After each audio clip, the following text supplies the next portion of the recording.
Ah, ahora sí. Okay. So, can you tell us your name and your organization, please? Okay, yeah, my name is Ibrahim and I am the chair of an organization called Refugee Workers Cultural Association. Okay. And can I ask you, how do you think the cuts are affecting your organization and organizations like yours?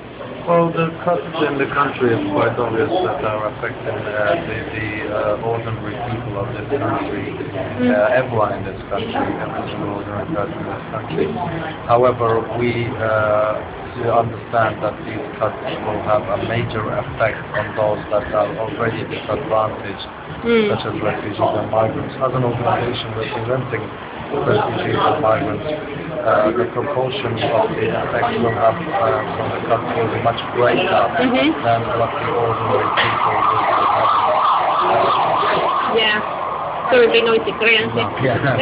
Well, the proportion will be greater than the average effect of cuts on other people. Yeah.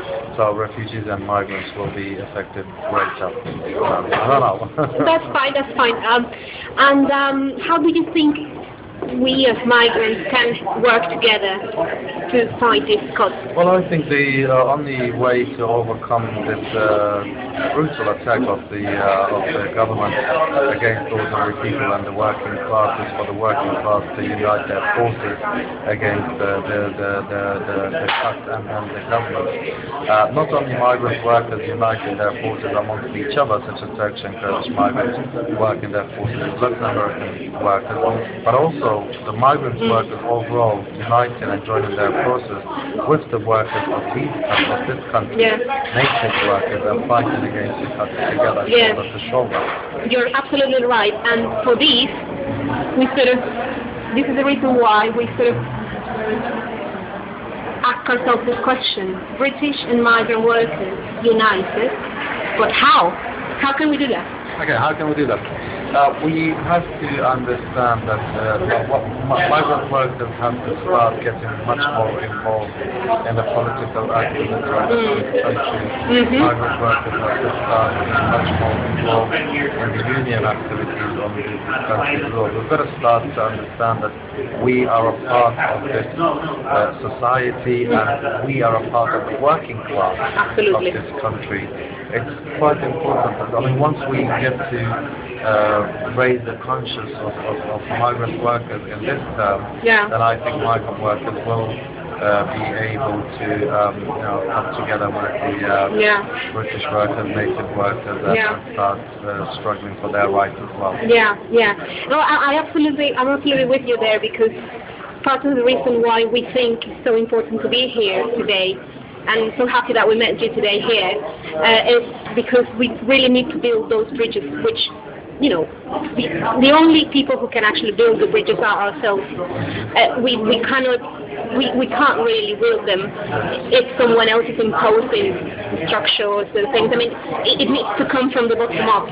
Would you agree with that, or do you think? Yes, I totally agree with that. And I think that is the only way forward for the migrant workers. Migrant workers cannot isolate themselves from the overall working class of this country. Because if we did this, we would be divided as this is what they want us to be. Absolutely.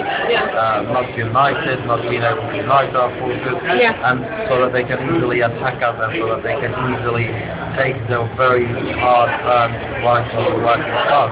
But if we are united, if we are together, if we do say, as the working class, we're in it all together, then I think we will have a chance of succeeding.